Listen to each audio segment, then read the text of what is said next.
beginning of our series on Israel, our past, present, and future. And the goal here is pretty simple. There's a lot we're hearing from all different sources, the media, articles on the news. I deal very often with young men and women on campus and what's going on college campuses now, from their peers and from the professors. In the world of academia at large, as we all know, we're hearing lots of different things. There are lies, there's distortion, there's exaggeration and mythology.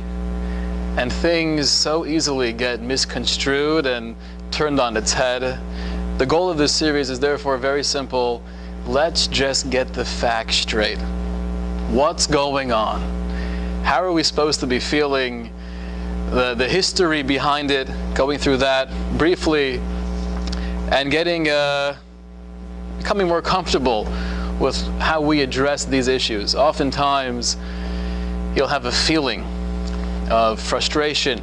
I can't believe they said that. I can't believe my good friend, whom I've known for the past 20 years, really feels that way about the Israelis and the aggression and how they're destroying and picking on the poor Palestinians. But yet you can't really articulate, why do you differ with that approach? What is the source, what is the reasoning for why you see things so drastically different? So that's the goal for these three classes together, going through basic education, being able to articulate to ourselves and others what's really happening in the Middle East. I want to start from the very beginning of the Torah. The very first word of the Genesis story is what? Bereshit. In the beginning of God's creating the heaven and the earth. Right away, Rashi, one of the great Torah commentators of the 11th century, is bothered by a very fundamental question. Why do I have to know this? It's nice to know history, philosophy, the story of creation, 6 days, 7 days, were they days, were there billions of years? You should start, though, if this is a guidebook, if this is a book of instructions for how to live life, so just tell me, what am I supposed to do? Start with the very first mitzvah, the very first obligation given to the Jewish people, and go from there. Short, sweet, to the point. Why do we need the story of creation? So Rashi explains, and I'll read you from the Hebrew and I'll translate. She'im yomru umos olam. Because if in the future the nations of the world will say to the Jewish people, Listim atem, you're thieves. You stole this land. It doesn't belong to you. Shekavashtem arzo shiva goyim. You conquered the land of the 7 nations. We know the land of Canaan in the ancient world was inhabited by the 7 primitive barbaric nations, the Canaanites and the Edomites and the Hittites, etc. So people will turn to us in the future and say, you didn't belong there either, Jews. You took it from those 7 nations. What's our response? 1 second. Did that land officially belong to the Hittites or the Edomites or the Canaanites? There's a creator of the universe who created everything and this world, and God can distribute land as He sees fit. That's the answer, explains Rashi. That's why we need that first story of Genesis. To know that there's a creator of the universe, and therefore, whenever there may be a claim against us that we're on someone else's land, the response can be, God created the world, and land is apportioned to those who deserve to be on that land. Now that's fine and dandy, and that's nice for a Torah study class. But that's not going to work in my conversation with my friend at the office or in school or my family. I need more than Rashi's commentary. What I'd like to do is to briefly go through a massive chunk of history together, up until the last century, up until the year 1917, to get a basic overview of the Jewish connection to the land of Israel. I'll quote you from the Palestine National Charter of 1968, Article 20. This is somewhat their Bible. The Balfour Declaration, which we'll discuss what that was, the Palestine Mandate, and everything that has been based on them are deemed null and void, which in English means anything that's been helpful for the progression of the state of Israel is officially considered worthless.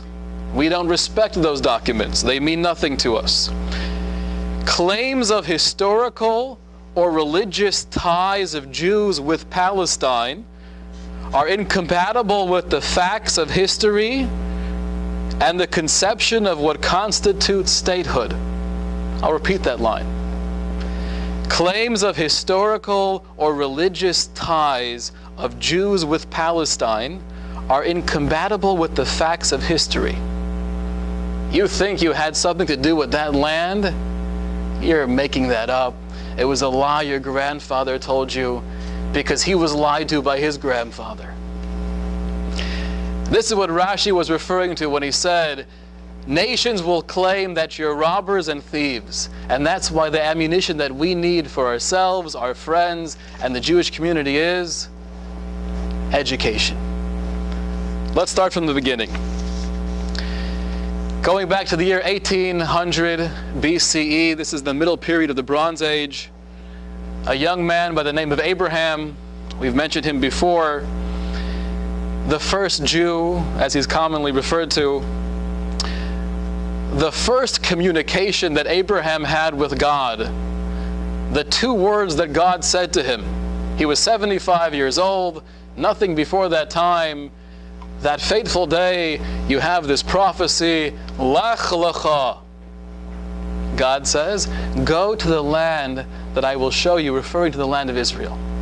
And the Torah tells the story of Abraham going to the land of Canaan and settling in Beersheba. And then it tells the story of him buying a burial plot for his wife Sarah in the land of Hebron from a man named Ephron the Hittite, for 400 shekel. Interesting. 400 shekel was a lot of money in those days. It says in the Hammurabi's code that your average citizen would make 4 shekel a year. So he's getting ripped off for this land, but he feels this is where we have to be, and that's where the Maras HaMachpelah was, the burial spot for all of the patriarchs and the matriarchs. Interesting as well, this is one of the first ever recorded transactions, monetary transactions in human history. In the Torah, when Abraham buys that plot of land to bury his wife Sarah. Abraham has his son Isaac, and then we have Jacob, and before Jacob dies, as he's laying on his deathbed in the land of Egypt, what does he request? His only wish from his children is what? Bury me in the land of my forefathers, please, as soon as I die, take me back to Israel and bury me in the Maras HaMachpelah, the burial plot that Abraham, my grandfather, bought from Ephron the Hittite. In 1300 BCE, we run into a man named Moses, and he's given instructions to take the Jewish people out of Egypt and take them where? To Israel, the land that I will show you, the promised land. And that's indeed what happened. After a long journey, 40 years in the desert, then we have the book of Joshua, where it describes very clearly the battles that were fought with Jericho and Ai and etc., going into the land, conquering the land. 14 years altogether, 14 years of battle, 7 years of battle, and then 7 years of conquest and distribution. Now we have the Jews settling in the land, and from here on is not just biblical history, but this is recorded, documented history. You have the time period of the Judges, where there is not yet a Jewish monarch, but you had people like Samson and Gideon and Deborah, and these were the leaders of that time. For 400 years, you had Jewish control in the land of Israel from the 13th century BCE for about 400 years until Samuel came along. Samuel is known as the first prophet. He's the one to anoint the first king of Israel, King Saul. In the year 897 BCE, King Saul is appointed. He does not last too long as the king, and soon King David comes along and he's appointed as the king of Israel. Where does that take place? Samuel, being the prophet, decides we have to have the ceremony in Jerusalem. He goes down to Jerusalem and anoints King David as the king over the Jewish people. Now it's interesting, the anniversary of the death of Samuel on the Jewish calendar is the 28th of Iyar, of the Jewish month of Iyar. What happened on the 28th of Iyar in the year 1967? That was the day we got back Jerusalem. On the yard site of the anniversary of Samuel, the one to know through his prophetic means that Jerusalem is the capital, is the place to anoint King David, we saw that kind of come to fruition as history comes and develops. King David is not able to build the temple himself, but his son King Solomon is. And he builds the first temple in Jerusalem in the 9th century BCE, and that lasts for 410 years. So we have the 400 years leading up to the monarchy, then 410 years of the temple with Jewish control, Jewish reign throughout the land of Israel. The first temple is destroyed in the year 422 BCE. Now you will be tested in all of these dates. By the third lecture, you have to know everything by heart. 422 BCE, the first temple is destroyed by the Babylonians, led by Nebuchadnezzar. And they go into exile into Persia for 70 years. And it's towards the end of that 70 years we have this story with Achashverosh and Vashti and Esther, the story of Purim. But after 70 years of exile, hundreds of thousands of Jews are led back into the land of Israel by Ezra, Nehemiah, the prophets of those times. And they build the second temple, and that lasts for 420 years. And that's destroyed in the year 70 CE by the Romans. Looking back at that time frame, from the 13th century BCE, when the Jews first entered the land of Israel, the 400 years before the monarchy, the 410 years of the first temple, 70-year break in exile, the 420 years of the second temple, you do the math, that means that there was Jewish leadership and power over the land of Israel for 1,200 years of our history.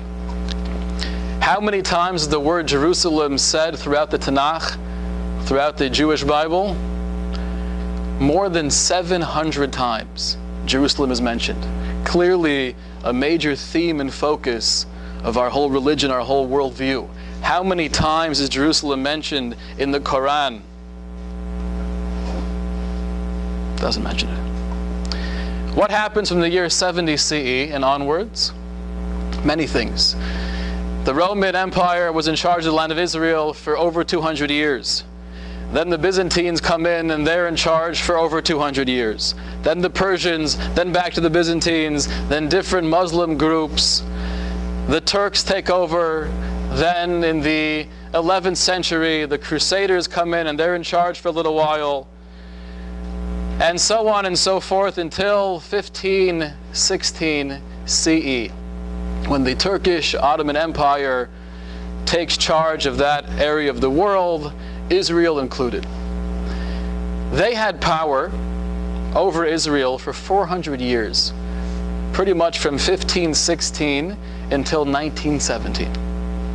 Now during that time, during those 400 years, keep in mind, Syria, Lebanon, Jordan, Iraq, Saudi Arabia, these things didn't exist.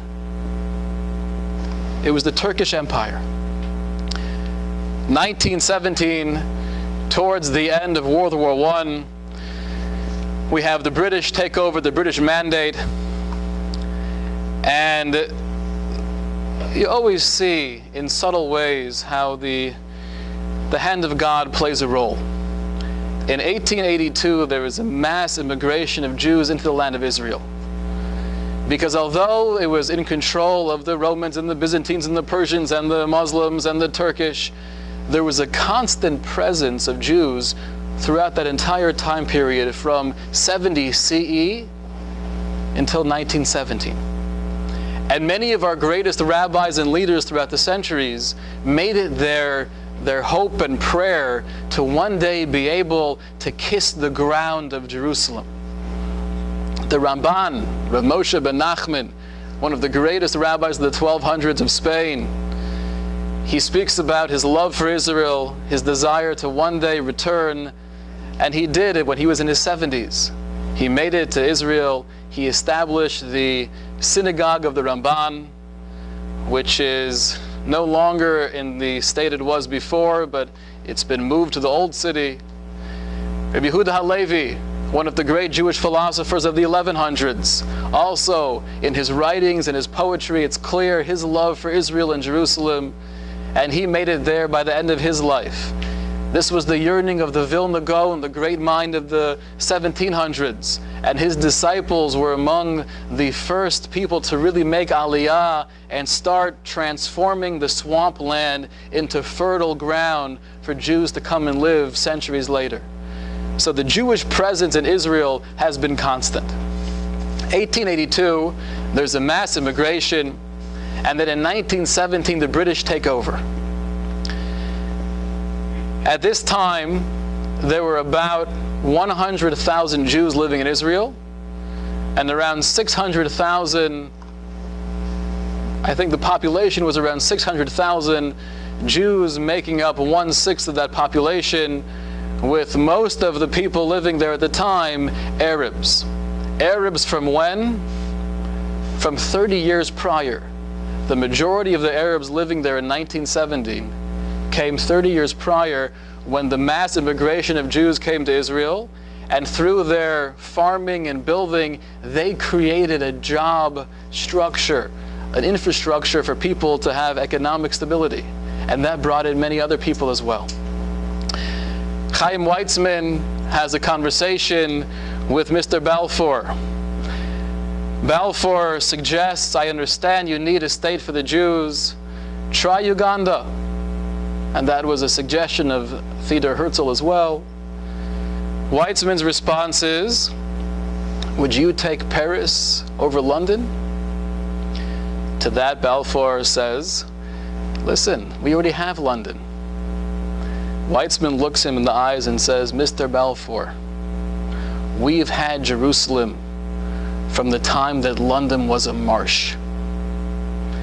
Based on his conversation and his relationship with Weizmann, he creates the Balfour Declaration, which states, and I quote, His Majesty's government looks with favor upon the establishment in Palestine of a national homeland for the Jewish people. So things are looking up. At this point, we have that glimmer of hope. Now, the British are in charge, and they're writing down, they're documenting a desire to give us a homeland.